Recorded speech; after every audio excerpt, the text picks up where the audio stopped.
Ready Steady Freefromers. Today we're doing another quick video. It is going to be a crumble crumb.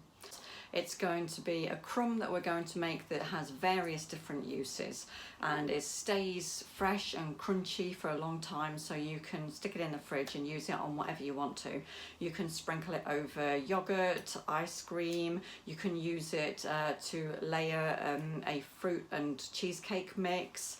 There's lots of different uses that you can use for it. Once you've made it and had a go with it, you'll have your own ideas as to how to use it. And you could make a lot of it and use it to top some cooked fruit and have it actually as a crumble. Let's get cooking. Okay, so into my food processor bowl with the metal blade, although I don't think it makes too much difference, we're going for half a cup of coconut flour. Then we're going for 1/4 cup of shredded coconut, unsweetened, 1/4 cup of coconut oil, a tablespoon of honey, teaspoon of vanilla extract, pinch of salt, and a sprinkle of cinnamon. I quite like cinnamon, so I'll do a bit more than a sprinkle. That, my friends, is it. We're going to whisk it up. So there we are, it's combined, and you can see it's got a crumble-like texture and consistency to it. So now we're going to spread it onto a baking tray and put it in the oven. So the oven temperature that we're looking at is 350 degrees, what we normally have. So 160 on a fan, gas mark 4.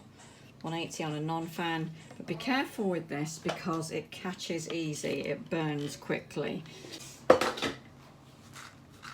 So we're just going to spread it out on the sheet.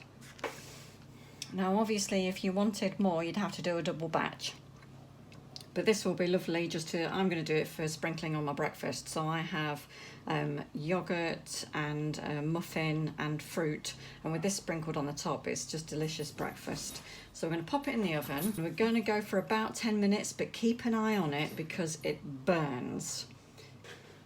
So this has been in for 7 minutes. Now you can see on the edge here it's catching, all right? So, and in the middle it's pale, so I'm just going to mix it all up and bring all those edges in and then pop it back in for a few more minutes. I'll also take this opportunity to squash a few of those larger lumps. Unless of course you want those larger lumps in your crunchy bits. If you're using it for a crumble, they might be nice. And in fact, if you were using this for an actual crumble, then you would probably stop at this stage, pop it on top of your fruit dish and have that extra moistness to it. But we don't want any moistness in this because it's going to be used for a crunchy topping.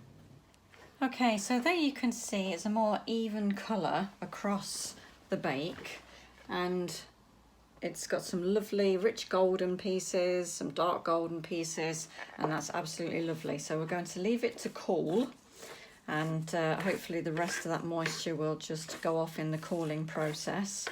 Just move it around a bit to relieve that moisture a bit. And then we will do a little bit of a cheeky taste test to test the texture of it and the taste and the sweetness, to give you an idea of what you might be able to use it for.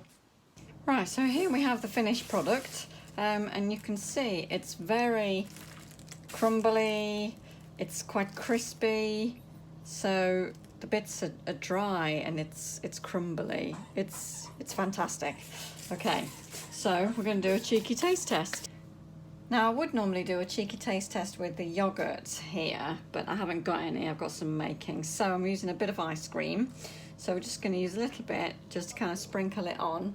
And so we've got the changing consistency here, the texture that's going to come through with whatever you sprinkle it on. So let's do a cheeky taste test.